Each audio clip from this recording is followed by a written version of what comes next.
जय श्री कृष्ण। गीता का तीसरा अध्याय 43वां श्लोक। ये जो अध्याय है ये अंतिम चरण की ओर है। इसके अंतिम श्लोक अब पढ़े जा रहे हैं, जहाँ भगवान श्लोक का पूरा सार भी देंगे। तो यहाँ भगवान कह रहे हैं, एवं बुद्धे परम बुद्ध्वा संस्तभ्यमान मात्मना जहि शत्रु महाबाहो काम रूपम दुरासतम।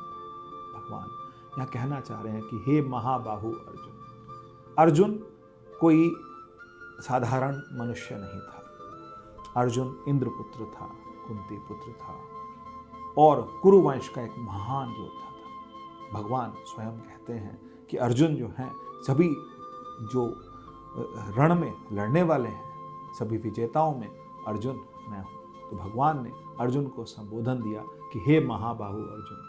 इस प्रकार आत्मा को भौतिक बुद्धि से श्रेष्ठ जानकर, अर्थात भगवान कहने चाह रहे हैं कि भौतिक चीज़ें जो हैं, भौतिक समाज जो है, तीन भागों में जहाँ विभाजित किया जाता है।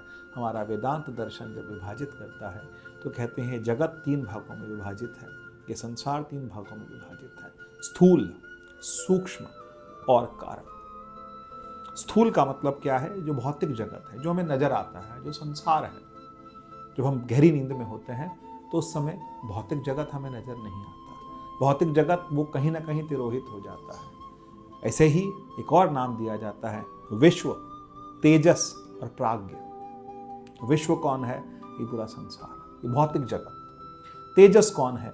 जो गहरी नींद में स्वप्न का भी दृष्टा होता है, मनुष्य का वो मन की वो स्थिति, बुद्धि की वो स्थिति जो कि सिर्फ स्वप्नों का दृष्टा होता है, संसार का दृष्टा नहीं होता, उसे तेजस कहते हैं। और प्राज्ञ का मतलब होता है जो सुषुप्ति में भी, बहुत गहरी नींद में भी जान रहा होता है कि मैं जागा हुआ हूँ, मैं हूँ। इस हूँ का जो आभास होता है, तो ये मन से, जो हम कल भी जब हम बात कर रहे थे, इंद्रियों से परे मन है, मन से परे बुद्धि है, बुद्धि से परे चित्त है, चित्त से परे अहंकार है, और अहंकार से जो परे है, जो कि हमारा जो स्वयं मैं हूँ, जो हिरण्यगर्भ है, वो मैं हूँ। तो यहाँ भगवान कह रहे हैं कि भौतिक बुद्धि से भी श्रेष्ठ जान करके, तो भौतिक बुद्धि आत्म, उससे भी ज़्यादा श्रेष्ठ कौन है, उससे उच्चतर कौन है, उससे ऊपर कौन है?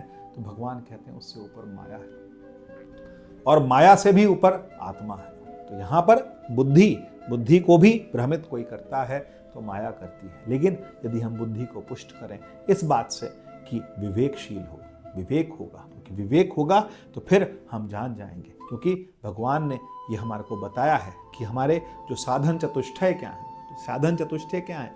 विवेक। पहला साधन चतुष्टय जो आता है वो आता है विवेक। विवेक का मतलब क्या है? कि सही और गलत, मिथ्या और सत्य का जो विभाजन है वो कैसे किया जाए। तो मिथ्या क्या है? जो जाने वाला है, जो आज है, जो आज दिख रहा है, कुछ समय बाद नहीं है। आपने नई कार खरीदी, आपको बहुत अच्छी लगी, आप उसको रोज साफ करने लग जाते हैं, शुरू के 2 हफ्ते बहुत अच्छे से चमकाते हैं, फिर वही कार कहीं धक्के खा रही होती है, आप अलग होते हैं। क्योंकि एक समय होता है जिस समय आपने नया मोबाइल लिया, नए मोबाइल को बहुत सहेज के रखते हैं, शुरू के 1-2 हफ्ते, 3 हफ्ते, उसके बाद क्या होता है, वो आम जीवन में आ जाता है। तो उस समय की जो महत्ता थी जब आप खरीद के लाए, और उस समय की महत्ता जब आप उसको कुछ बहुत लंबे टाइम तक यूज़ कर रहे हैं, और उस समय की महत्ता जब आप उसे बेच देते हैं या वो टूट जाता है या फिर आप कहीं बाहर, तो इसका मतलब क्या हुआ कि हर समय देश काल और परिस्थिति, देश काल और परिस्थिति के अनुसार हर एक चीज़ की इतनी महत्ता है। आज सब दुनिया प्रयागराज जा रही है, लेकिन आज से 4 महीने पहले समय की बात है, देश वही है, लेकिन काल की बात है, परिस्थिति की बात है। आज सब संत वहाँ हैं तो उस जगह की, उस स्थान की जो अहमियत है, उस स्थान का जो महत्व है, बहुत बढ़ गया। एक एग्जाम्पल है, ऐसा नहीं है, तीर्थ हमेशा ही तीर्थ रहते हैं, लेकिन समय समय पर कुछ जगहों पर, जैसे अब प्रयागराज लोग इतने जा रहे हैं तो कोई हरिद्वार नहीं जा रहा। तो समय के साथ सब चीज़ें, तो इसका मतलब हम क्या करें, हम तटस्थ हो जाएं, हम थोड़ा सा अलग हो जाएं। अलग होने का मतलब हम अपनी आत्मा को बल दें, हम अपनी भौतिकता को बल ना दें, हम आत्मा को बल दें। और जब आत्मा को बल मिलेगा तो फिर वो बुद्धि जो होगी विवेकशील होगी, और उसी को हम प्रज्ञा कहते हैं। और यहाँ भगवान कह रहे हैं कि ऐसा शत्रु है अर्जुन जिसको तुझे विजय करना है, क्योंकि तू महाबाहु है, तू सारा संसार जीत चुका है, तेरे से इतना कोई महारथी नहीं है, लेकिन तू बाहर जीत चुका है, अंदर नहीं जीता। अंदर जो तेरे को जीतना है वो इन सब भौतिकताओं को जीत जाना है, अपने मन को जीत जाना है, तभी तू विश्व विजयी होगा। जय श्री